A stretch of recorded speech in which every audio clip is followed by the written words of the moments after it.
السلام عليكم. كنتمنى نلقاكم فيديو في احسن الاحوال.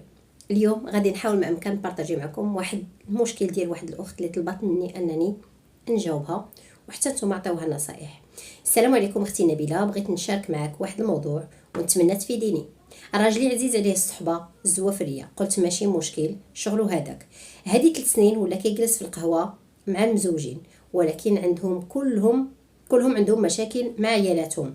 هل اللي مطلق ولا ولادو ب20 سنه ما شافهم، هل اللي المراه محيده ليه الدراري، هل اللي داخل الحبس على النفقه. وهذيك الطاقه السلبيه اللي كيفرغوا عليه فيه ولا مبدل بزاف. غير بارك نتوما العيالات ما فيهم ثقه، مرضني في صحتي.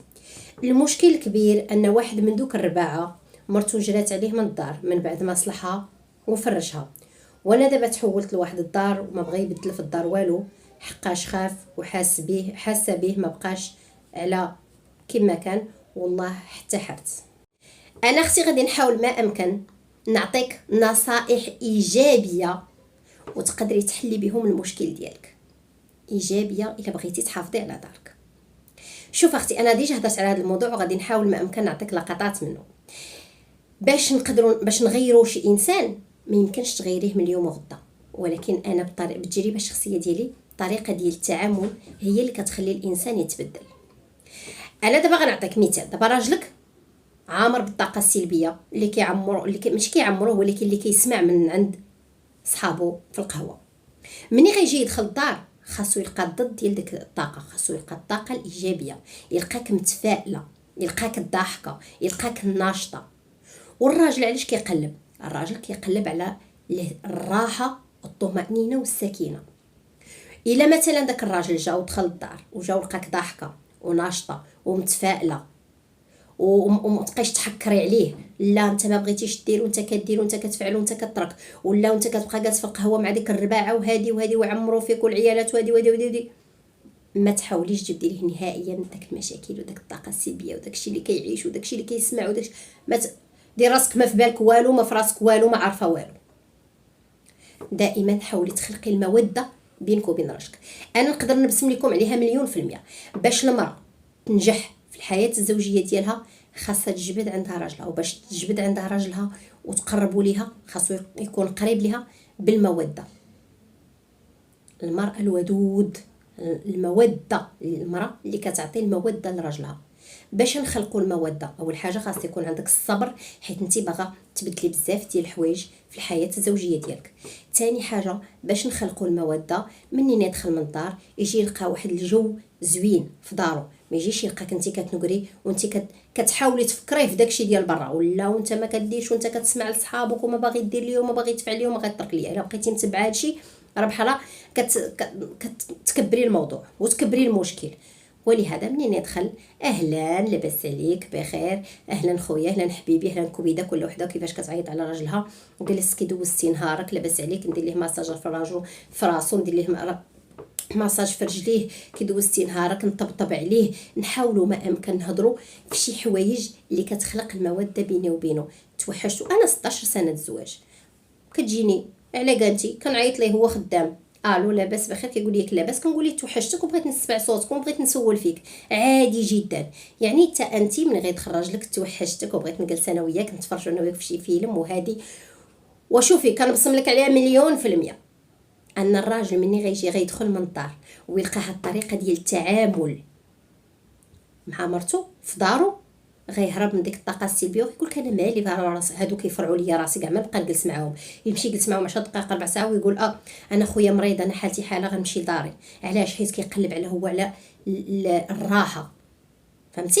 اما الا انت وليتي كتعطيه الطاقه السلبيه اللي هو اصلا بحال هذاك الشيء اللي كيسمع، اوتوماتيكمون حتى هو غادي يبقى يمشي ويشكي ويقول ودارت ليا وفعلت ليا وهادي، ومني كندخل الدار وهي كتنقر. فهمتي؟ دابا هاد الطريقه انا قلتها لكم وتنبسم لك عليها.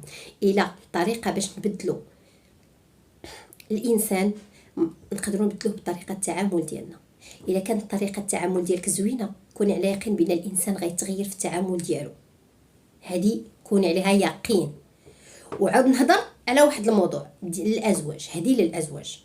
الله يجازيكم بخير. كما كنصح الخواتات وكنصح الخوت وتنقول الخواتات كنقول لهم شوف راه ما يمكنش انا كنسمع فلانه راه راجلها خانها ولا خرجها من الدار ولا قولبها ولا دار لها ولا فعلها ولا ترك ليها ونجي انا ندير الرجال ما فيهم ثقه، ونجي انا حتى انا نقول الراجل ما فيه ثقه، راه خصني ندير منه اتونسيون. هاد الهضره انا ما كتعجبنيش نقولها وما كنبغي حتى واحد يقولها، وانا ضد النسويات اللي تيقولوها. وهكذا ومثال الرجال، راه ما يمكنش نسمعوا حنا شي حاجه في القهوه ونجيو نبغيو نطبقوها في البيوت ديالنا. لا، خاصنا حسن النيه، ماشي هذاك دارت لي فعلته مرتو دارت لي فعلت لي تركات لي والعيالات ما فيهم ثقه، العيالات بحال العيالات ضلعه عوجه. لا، حسن النيه في الزواج والموده، نخلق الموده بيني وبين مرتي. وخلينا نفرض سمعت شي حاجه في الزنقه ما ندخلهاش كاع لراسي، كل واحد وكيفاش عايش، وكل انت عارف هذاك الراجل صاحبك كيفاش كيتعامل مع مرته؟ اكيد لا. دونك انت غتحاول ما امكن تتعامل مع الزوجه ديالك كيفاش هي كتعامل معك بالموده، وحتى الا ما كانتش كتعامل معك بالموده حاول انت تخلق الموده، حيت الزواج كله اجتهاد ماشي غير من المراه، من الطرفين، من المراه والراجل، باش نحافظوا على الحياه الزوجيه اللي كتجمع جوج. والزواج اصلا شي حاجه اللي مقدسه عند الله سبحانه وتعالى، خاصنا حتى حنا نديروا اجتهاد فيها باش تنجح هذه الحياه الزوجيه.